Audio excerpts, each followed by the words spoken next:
और वहीं आरा में प्रधानमंत्री मोदी ने कहा कि आरजेडी ने कांग्रेस की कनपट्टी पर कट्टा रखकर तेजस्वी को सीएम फेस बनवाया है। बीजेपी सांसद मनोज तिवारी ने पीएम मोदी के बयान का समर्थन किया। मनोज तिवारी ने कहा कि अभी भी कांग्रेस ने तेजस्वी को सीएम फेस नहीं माना। आरजेडी और कांग्रेस आपस में भिड़े हुए हैं। प्रधानमंत्री ने कहा है कि आरजेडी ने कट्टा के बल पे मुख्यमंत्री पद छीन लिया कांग्रेस से। हाँ, ये बात तो सही है, क्योंकि जितना लट्ठम लट्ठ हुआ, लेकिन अभी भी कांग्रेस ने नहीं माना है। क्योंकि कांग्रेस तब मानती जब अपने लिए एक डिप्टी सीएम का पद लेती। तो 60 सीट पे लड़ने वाली कांग्रेस ने तो कुछ भी नहीं मांगा। तो ऐसा तो है नहीं कि मांगा नहीं होगा। 60 सीट पे लड़ने वाली, अगर 18 सीट वाले मुकेश सहनी जी को डिप्टी सीएम मिल सकता है, तो 60 सीट वाले ने क्यों नहीं लिया? इसका मतलब है कि वो इस पे तैयार नहीं है। उसको सीएम पद ही चाहिए कांग्रेस को। और यही कारण है कि आज आरजेडी और कांग्रेस आपस में ही भिड़े हुए हैं। आरजेडी पर प्रधानमंत्री मोदी का अब तक का सबसे बड़ा हमला सामने आया है। प्रधानमंत्री ने कहा कि कांग्रेस की कनपट्टी पर कट्टा रखकर तेजस्वी को सीएम फेस बनवाया गया। बंद कमरे में गुंडागर्दी का खेल खेला गया। प्रधानमंत्री ने आरजेडी पर यह कड़ा प्रहार किया और अब तक का सबसे बड़ा प्रहार ये माना जा रहा है। यहाँ नीतीश बाबू सीएम है और दिल्ली में नरेंद्र मोदी पीएम है।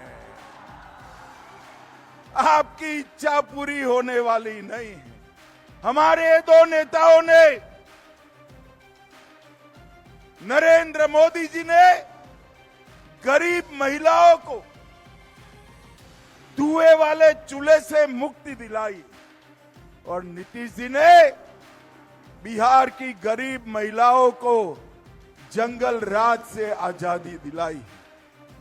मोदी जी ने संसद में और विधानसभा में माताओं बहनों को 33% आरक्षण दिया और नीतीश बाबू ने पंच सरपंच के चुनाव में 50% आरक्षण देने का काम किया है। और ये दोनों की जोड़ी ने ही बिहार के गांव-गांव में, घर-घर में बिजली पहुंचाई और नए विद्युत प्लांट भी लगाए। तो गृह मंत्री अमित शाह ने मुजफ्फरपुर के साहिबगंज विधानसभा क्षेत्र में जनता को संबोधित किया। गजब का उत्साह जनता में दिखा। गृह मंत्री अमित शाह ने कहा कि लालू राज में बिहार का पतन हुआ, जंगल राज वापस नहीं आने दिया जाएगा। उन्होंने प्रधानमंत्री मोदी नीतीश की जोड़ी को विकास का आधार बताया। बिहार की जनता को अराजकता से बचाने के लिए उन्होंने अपील की कि एनडीए को आप वोट दीजिए, एनडीए के उम्मीदवार को लेकर आइए ताकि विकास की रफ्तार तेज हो सके।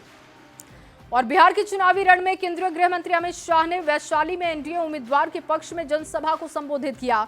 इस दौरान अमित शाह ने लालू प्रसाद, तेजस्वी यादव के साथ महागठबंधन पर जमकर निशाना साधा। बिहार को बाढ़ मुक्त बनाने का जनता से वादा किया। हमारे दोनों प्रत्याशियों को हेलीकॉप्टर और कमल पर बटन दबाकर जिता दो। हम बिहार में कभी बाढ़ ही नहीं आने देंगे, बाढ़ मुक्त बिहार बना।